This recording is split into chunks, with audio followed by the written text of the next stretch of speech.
নমস্কার, শুভঙ্কর কয়াল ইউটিউব চ্যানেলের পক্ষ থেকে আপনাদের প্রত্যেককেই জানাই স্বাগত।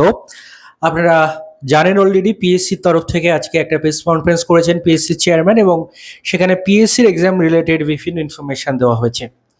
ঠিক তেমনিভাবে ঘন্টা 2-3 আগে, অর্থাৎ সন্ধ্যের দিকটাতে আমাদের এসএসসির তরফ থেকে, স্কুল সার্ভিস কমিশনের তরফ থেকে একটা প্রেস কনফারেন্স করা হয়েছে, এবং সেখানেও এসএসসির যিনি চেয়ারম্যান রয়েছেন দূষণ নারিয়ালা স্যার, তিনি কিন্তু এসএসসির নিয়োগগুলো সম্পর্কে তথ্য তুলে ধরেছেন। সেখানে যেমন এসএলএসটির কথা বলেছেন, তেমনি গ্রুপ সি গ্রুপ ডি এর রেজাল্ট নিয়েও তিনি কথা বলেছেন।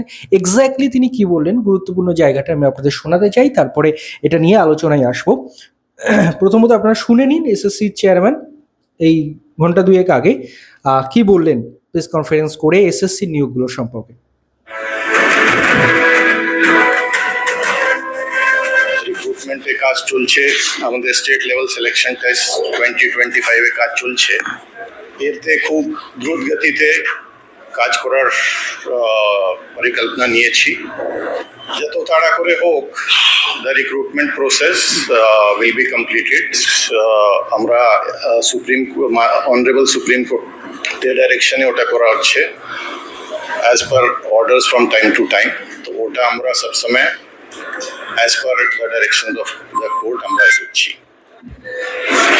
এর মধ্যে আমরা একটা নতুন নির্দেশ পেয়েছি 7th অগস্টে আমাদের বিসিডব্লিউ ডিপার্টমেন্ট থেকে regarding the rosters that would be applicable. তো ওটা আমরা আমাদের যে অ্যাডভোকেট আছেন এবং টেকনিক্যাল আছেন ওদের আমরা ডাইরেকশন সিক করেছি, ক্লারিফিকেশন চাইছি। এবং ওর জন্য আমাদের যে কাউন্সিলিং ছিল 14th অগস্ট থেকে, as per rules and as per guidance of our technical team ওটা আমরা এগোবো। তো এটা এখন অবধি যে প্রসেস আছে। এবং গ্রুপ সি গ্রুপ ডি এর যে এখান থেকে গ্রুপ সি গ্রুপ ডি শুনে প্রথমত তো বুঝেই গেলেন, প্রথমত যে ভেরিফিকেশন এটসেট্রা এগুলো কেন বন্ধ করা হয়েছে সেগুলো বলেই দিলেন, আশা করি সেটা আপনারাও জানেন। এবং তারপরে সেটা হচ্ছে এক্সটেনশনের জন্য সুপ্রিম কোর্টে কিন্তু আবেদন করবে এসএসসি, যে 31শে আগস্টের যে ডেডলাইন আছে সেটা। এবার গ্রুপ সি গ্রুপ ডিটা শুনে নিন, গ্রুপ সি গ্রুপ ডিটা নিয়ে উনি কি বলছেন। Rules and as per guidance of our technical team ওটা আমরা এগোবো। তো এটা এখন অবধি যে প্রসেস আছে। এবং গ্রুপ সি গ্রুপ ডির যে আমাদের রিক্রুটমেন্ট প্রসেস আছে তারতেও আমরা তো আনসার কি দিয়ে দিয়েছিলাম। তো ওদের আবার আমরা চেষ্টা করছি কি বিফোর পূজাস তো আমরা ওদের যাতে রেজাল্ট বার করতে পারি।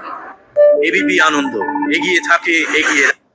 শুনলেন, আমি আরো একবার দরকার হলে রিপিট করতে চাই, পুজোর আগে কিন্তু রেজাল্টের কথা উনি বলছেন। গ্রুপ সি গ্রুপ ডির যে আমাদের রিক্রুটমেন্ট প্রসেস আছে তারতেও আমরা তো আনসার কি দিয়ে দিয়েছিলাম।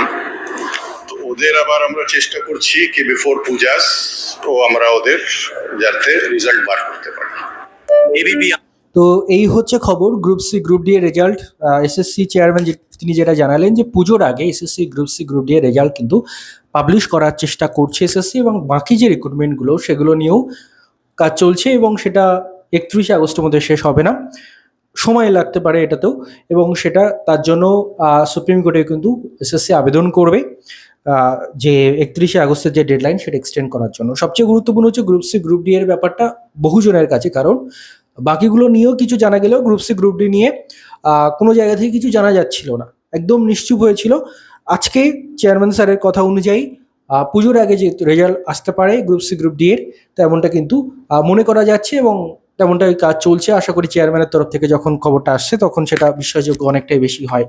এবার কথা হচ্ছে, যেটা আমি লিখলাম আপনাদেরও, যে ছাত্রছাত্রীদের মধ্যে একটা ক্ষোভের বিশাল পরিবেশ তৈরি হয়েছে বা হয়েছিল বা এখনো হয়ে আছে, সেটাকে নিরসনের জন্য হয়তো হঠাৎ করে আজকে এই স্টেপগুলো নেওয়া হলো। পিএসসি চেয়ারম্যানকে দিয়ে প্রেস কনফারেন্স করা হলো, এসএসসি চেয়ারম্যানকে দিয়ে প্রেস কনফারেন্স করা হলো, কিছুটা ড্যামেজ কন্ট্রোল করার চেষ্টা করা হলো। কিন্তু আলটিমেটলি যতক্ষণ না এগুলো হচ্ছে ততক্ষণ কিন্তু 100% বিশ্বাস করা যায় না, কারণ প্রতিশ্রুতি আগেও প্রচুর এসছে, পূর্ববর্তী সরকারের আমলেও প্রচুর এসছে, এই সরকারের আমলেও প্রচুর এসছে, এবং প্রতিশ্রুতি সবগুলো রাখা হয়নি। তাই এখনো পর্যন্ত আপনারা যেমনভাবে মিনিস্টারদের ট্যাগ করে আপনাদের দাবি উত্থাপিত করা থেকে শুরু করে বিভিন্ন কর্মসূচি আপনারা গ্রহণ করেছিলেন, কেউ রাস্তার আন্দোলন করেছিলেন, তারা কিন্তু সেগুলো ভবিষ্যতেও করবেন আশা করি। কারণ নইলে কিন্তু বা সেগুলো কন্টিনিউ রাখবেন, নইলে কিন্তু এই প্রেশারটা যদি বজায় না থাকে, নইলে কিন্তু আবার সেই আহ, যে কথা আজকে দেওয়া হচ্ছে সেটা ভবিষ্যতে থাকবে কিনা সেটা নিয়ে সন্দেহ তৈরি হয়। তো এই হচ্ছে ব্যাপার। বিশেষ করে SSC group C group D নিয়ে বহুজন চিন্তিত, তারা আপডেটটা দেওয়ার জন্য এত রাত্রে আপনাদের সামনে আসা। SSC group C group D পুজোর আগে কিন্তু রেজাল্ট বার হওয়ার সম্ভাবনা রয়েছে এবং তেমনটাই কাজ চলছে এসএসসিতে, যেমনটা জানালেন এসএসসি চেয়ারম্যান স্যার। তো ধন্যবাদ আপনাদের সবাইকে ভিডিওটি মন দিয়ে দেখার জন্য।